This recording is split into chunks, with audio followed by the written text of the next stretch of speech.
உங்களுக்கு கொரியன் படங்கள் பார்க்குற பழக்கம் உண்டா? அப்படின்னு அந்த வருஷத்தில் நீங்கள் மிஸ் பண்ணாமல் பார்க்க வேண்டிய ஒரு படத்தை பற்றி நான் பேச போகிறேன். தொடர்ந்து கேளுங்க. நண்பர்களுக்கு வணக்கம். இந்த பாட்காஸ்ட்டில் நான் பேச போகிற படத்தோட பேர் no other choice. Park Chan-wook direct பண்ண படம். இந்த ஆண்டு வெளியான படம். ஆல்ரெடி பல விருது விழாக்களில் பங்கு பெற்று மிகப்பெரிய கவனம் பெற்றிருக்கு. சவுத் கொரியாவோட ரெப்ரசன்டேஷனாக ஆஸ்கார்லேயும் இந்த படம் தான் நாமினேட் செய்யப்பட்டிருக்கு. இந்த படம் ஒரு சமகால பிரச்சனையை பேசுது. படத்தோட கதாநாயகன் லீ பியூங்-ஹூன். படத்தில் அவரோட பேர் மான்சு. அவர் ஒரு மிக பிரபலமான நடிகர்.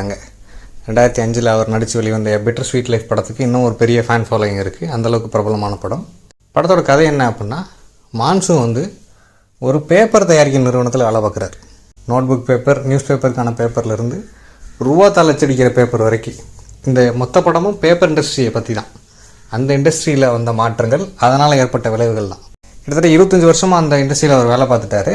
அவரை வேலையை விட்டு போக சொல்ல வேண்டிய சூழல் அந்த நிறுவனத்துக்கு. அவர் மட்டும் இல்லை, இன்னும் நிறைய பேரை அவர் வேலை பார்த்த நிறுவனத்தை இன்னொரு நிறுவனம் வாங்குறாங்க. மெர்ஜிங், பல மல்டிநேஷ்னல் கம்பெனிஸ் இன்வால்வ் ஆகுறாங்க. அப்போ ஆட்குறைப்பு செய்கிறாங்க. அதில் இவருக்கு வேலை பறி போகுது. படத்தோட ஆரம்பத்தில் அவர் ஒரு கேபிட்டலிஸ்ட் சொசைட்டியில் ஒரு தனி மனிதர் ஆசைப்படக்கூடிய அத்தனையும் அடைஞ்சிட்ட பிக்சர் முதல்ல வருது. முதல்ல அவர் எவ்வளோ ஹாப்பியாக இருக்காருன்னு தான் காட்டுறாங்க. அவருக்கு ஒரு கார் இருக்குது, மனைவிக்கு ஒரு கார் இருக்குது, மிகப்பெரிய வீட்டு பக்கத்தில் ஒரு தனி தோட்டமே வச்சுருக்காரு. அவர் க்ரீன் ஹவுஸ் ஒன்று வச்சுருக்காரு. 2 நாய்கள், லேப்ரடார் நாய்கள் வளர்க்குறாங்க. ஸோ ஒரு முதலாளித்துவ தேசத்தில் ஒரு எம்ப்ளாயி என்னென்ன அடைய முடியுமோ அத்தனையும் அவர் அடைஞ்சிட்டாரு.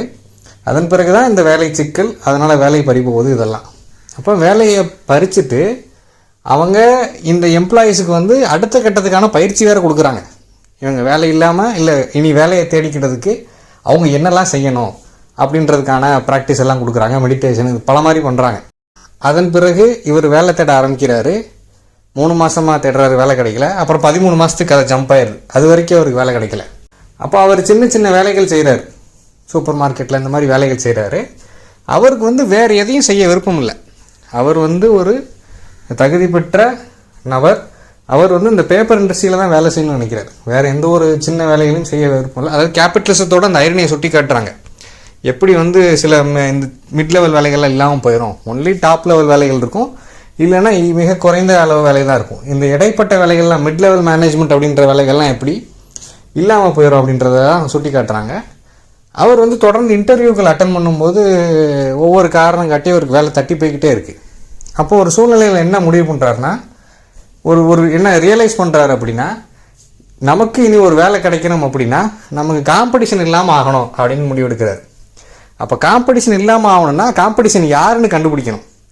அப்போ காம்படிஷன் யாருன்னு கண்டுபிடிக்கிறதுக்கு அவர் ஒரு தில்லுமுள்ளு பண்ணுறாரு. அதாவது ஒரு பேப்பரில் என்ன விளம்பரம் கொடுக்குறாருன்னா, இந்த மாதிரி ஒரு பேப்பர் கம்பெனி, இந்த பேப்பர் கம்பெனி ஜப்பானில் பெரிய லெவலில் வியாபாரம் பண்ணிகிட்ருக்கு, அவங்களுக்கு வேலைக்கு ஆள் தேவைன்ற மாதிரி பேப்பரில் விளம்பரம் கொடுக்குறாரு. அப்போ சமீபத்தில் இந்த பெரிய பேப்பர் நிறுவனங்கள் மெர்ஜர் காரணமாக வேலை இழந்த அத்தனை பெரிய ஆட்களும், பெரிய பெரிய எக்ஸ்பர்ட்ஸை தான் அந்த நிறுவனத்தில் இருந்த எக்ஸ்பர்ட்ஸை தான் வேலையை விட்டு அவங்க எடுத்திருக்காங்க. அவங்கெல்லாம் அப்ளை பண்ணுறாங்க. அந்த அப்ளிகேஷன்லாம் ஷார்ட் அவுட் பண்ணி ஒரு 3 பேரை கண்டுபிடிக்கிறார். 3 பேரை ஃபைனலைஸ் பண்ணுறாரு. இவர் ஒரு வேலைக்கு அப்ளை பண்ணால் அவருக்கு போட்டியாக வரக்கூடியது இந்த 3 பேர் தான். அப்போ இந்த 3 பேரை அவர் என்ன பண்ணார் அப்படின்றதான் மீதி படம். ஸோ இந்த படத்தை பார்க்கும்போது உங்களுக்கு திருஷ்யம் படமும் ஞாபகத்துக்கு வரலாம். ஒரு ஃபேமிலியாக அவங்க சேர்ந்து எந்த அளவுக்கு துணிகிறாங்க தங்களோட வாழ்க்கையை நிலைநிறுத்திக்கிறதுக்கு, தங்களோட வாழ்க்கையை காப்பாற்றிக்கிறதுக்கு.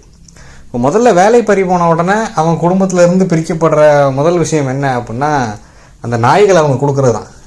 2 லேப்ரடார் நாய்களையும் கதாநாயகி அவங்க பேரண்ட்ஸ் கிட்ட கொடுத்துட்றாங்க. நீங்கள் பார்த்துக்கோங்க, எங்களால் வச்சு பார்க்க முடியாதுன்னு சொல்லிட்டு. ஒரு முதலாளித்துவ நாட்டில் ஒரு தனிநபர் எல்லா பொருளும் வச்சுருக்காரு, ஆனால் எல்லாமே கடனில் தான் வச்சுருக்காரு. வீட்டுக்கான ஜப்தி நோட்டீஸ்லாம் வந்தது. இப்போ வீடை விற்கணும் அப்படின்ற சூழ்நிலைக்கும் வந்துடுறாங்க. இப்போ இதன் பிறகு அவங்க செய்யக்கூடிய ஒன்றும் பர்டிகுலர்லி கதாநாயகனான மான்சு செய்யக்கூடிய ஒன்றும் உச்சகட்ட பிளாக் காமெடியாகவும் அபத்தமாகவும் எடுக்கப்பட்டிருக்கு. பார்க் சன்-வுக் இதில் கை தேர்ந்தவர். கிட்டத்தட்ட இன்றைக்கி கொரியன் சினிமா சேர்ந்திருக்க இடத்துக்கு முக்கியமான காரணமே அவர் தான். அவர் எடுத்த ஓல்டு பாய் படம் கான் ஃபிலிம் ஃபெஸ்டிவலில் மிகப்பெரிய கவனம் பெறுது 2003. அதன் பிறகு தான் சவுத் கொரியா பக்கம் உலகத்தின் கவனம் திரும்புது. அவங்க படங்கள் தொடர்ந்து பார்க்கப்படுது. அதன் உச்சமாக 2019 பாராசைட் படத்துக்கு அவங்க ஒரே படத்துக்கு 4 ஆஸ்கார் விருது வாங்கினாங்கன்னு நினைக்கிறேன். பார்க் சன்-wook வந்து ஒரு பெரிய எக்ஸ்பர்ட் இந்த மாதிரி படங்கள் எடுக்கிறதுல. அவர் வைக்கக்கூடிய கேமரா கோணங்கள், எடிட்டிங் செய்யப்பட்ட விதம். அவரை பற்றி படித்து பார்க்கும்போது என்ன தெரியுது அப்படின்னா, அவர் வந்து ஃப்ரான்ஸ் காஃப்கா அப்படின்ற நாவலிஸ்ட்டோட பயங்கரமான விசிறி. ஃப்ரான்ஸ் காஃப்கா ஃப்ரான்ஸ் நாட்டை சேர்ந்தவர். அவர் எழுதின மெட்டமார்ஃபசிஸ், த ட்ரையல் போன்ற புத்தகங்கள் வந்து இன்னும் வாசகர்களால் விரும்பி படிக்கப்படுது. நாவல்களில் இருந்தது என்ன அப்படின்னா, ஒரு தனி மனிதரோட கிரைசிஸ் தான். ஒரு தனி மனிதர் வாழ்க்கையில் அடையக்கூடிய அந்த அபத்தம், இல்லை அவர் மீட் பண்ணக்கூடிய சூழ்நிலைகள் தான் தனி மனிதன் தான் அவரோட கதைகளோட மையம். ஒரு தனி மனிதன் குடும்பத்துக்காக, சொசைட்டிக்காக எதுலெல்லாம் மாட்டிக்கிறான் அப்படின்றது.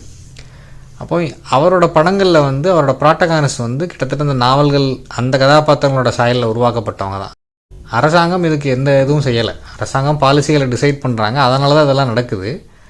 ஆனால் இப்படி மொத்தமாக வேலை பறி போகும்போது அதை சொசைட்டியில் எப்படி சமாளிக்கிறது அப்படின்றதுக்கான எந்த ஒரு இதையும் அவங்க உருவாக்கி வைக்கலை. இப்படி இன்றைக்கி இப்போ நான் இந்த இதை பதிவு செய்கிற நாளில் வந்து இந்தியாவில் எங்கே வந்து இன்டர்வியூ நடந்தாலும் ஒரு போஸ்ட்டுக்கு ஆயிரக்கணக்கான பேர் வந்து போட்டிடுறாங்க. 150 வேக்கன்சிக்கு வந்து பல 10,000 பேர் வந்து போட்டிடுறாங்க. வேலைவாய்ப்பின்மை வந்து இந்தியாவில் மிகப்பெரிய அளவில் இன்றைக்கி இருக்குது. உலகம் முழுவதும் அது அதிகரிச்சிருக்கு. டிசிஎஸில் வந்து இந்த ஒரு வருஷத்தில் வந்து 12,000 பேரை வேலையை விட்டு அனுப்புகிறதா சொல்லியிருக்காங்க. அப்போ இப்படி நம்ம ஜஸ்ட் லைக் தட் நம்ம பேப்பர்களை கேள்விப்படுற செய்திக்கு பின்னாடி ஒரு தனிநபருக்கு பின்னாடி என்னெல்லாம் இருக்குது. அது இவர் வந்து இப்போ வேறு வேலைக்கு போகலாம், அவர் சூப்பர் மார்க்கெட்டுக்கெலாம் போகிறாரு. ஆனால் இவர் தேர்ந்தெடுத்த ஆட்கள் இவங்க எல்லாமே என்னென்னா, அவங்க அதை பற்றி பேஷனேட்டாக இருக்காங்க. 25 வருஷம் ஒரு தொழிலில் இருந்திருக்காங்க. இதுக்கப்புறம் போய் அவங்க திரும்ப புதிதாக என்ன தொழிலை கற்றுக்கிட முடியும்? நமக்கு அப்படி தான் கற்பிக்கப்படுது. பள்ளி, கல்லூரி, அதன் பிறகு ஒரு வேலை, அந்த வேலையில் ரிட்டையர்ட் ஆகிற வரைக்கும் இருக்கணும் அப்படின்றதான் பேட்டர்ன். அப்போ அந்த வேலையில் 25 வருஷம் இருந்ததுக்கப்புறம் திடீர்னு அந்த வேலை இல்லாமல் போயிடும்னா எப்படி ஒருத்தர் இதன் பிறகு போய் எப்படி ஒருத்தர் புதிய ஒரு ஸ்கில்லை கற்றுக்கிறது, புதிய ஒரு வேலைக்கு தன்னை எப்படி தயார்படுத்திக்கிறது? இந்த மாதிரி விஷயங்கள்லாம் தான் இந்த படம் பேசுது. இந்த வருடம் வெளியான மிக மிக முக்கியமான படங்கள் இது ஒன்றா இருக்கும். கண்டிப்பாக பாருங்கள். மிக சிறந்த படம். இவ்வளோ நேரம் பொறுமையாக கேட்டதுக்கு நன்றி. வணக்கம்.